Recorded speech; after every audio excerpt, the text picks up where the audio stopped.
Hello everyone and welcome to another video. Now, with a huge range of graphics cards available varying in power and performance, there are certainly plenty to choose from. Usually there'll be some sort of leak followed by official confirmation and rumours surrounding details of a new GPU before the product is actually launched. This is how it should work, but this hasn't always gone to plan, and sometimes hardware will just drop off the radar, never to be seen or heard from again, leaving you to wonder why you can't buy it.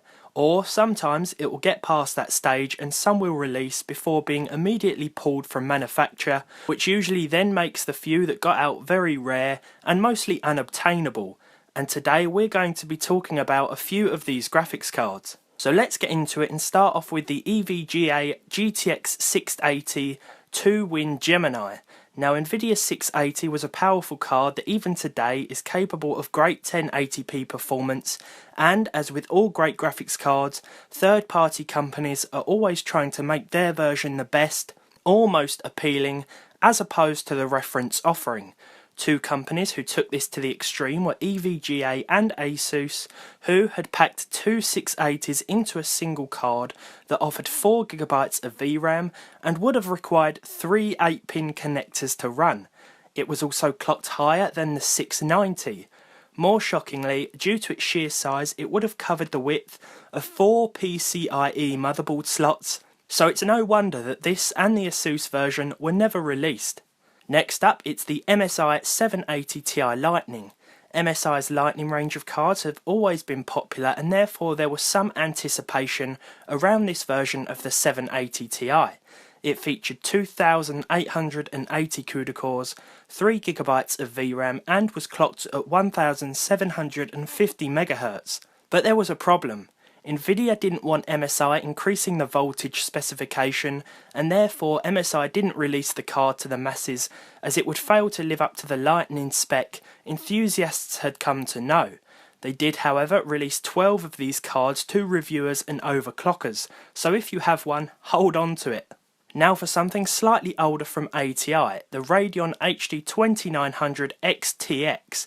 Way back in 2007, during the time of the 8800 GTX, ATI wanted something of a flagship to compete for the king of the DirectX 10 title, and that's where the 2900 XTX was going to come in. With 1GB of GDDR4 and a 512-bit bus, this would have been the first for a consumer card.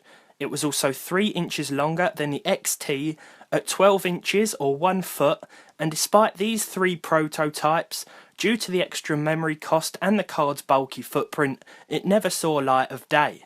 So let's go back a bit more, something a little bit older, and what was to be the world's first 128MB graphics card, the 3DFX Voodoo 5 6000.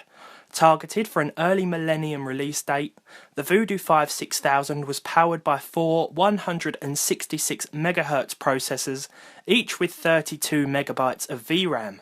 It even had a built-in power connector and would have launched for around $600.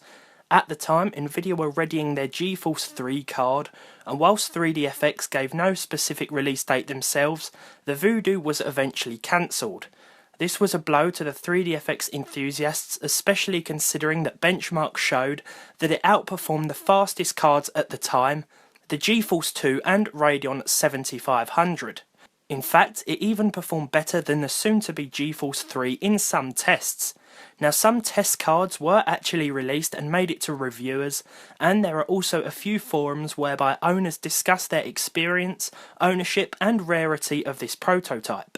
Finally on our list, we've got the 2008 Asus HD 3850 Trinity, in other words the 3850 X3. Now, I know what you're thinking, and yes, you're right, the X3 does mean 3 GPUs, and that's exactly what this was, 3 GPUs on a single board.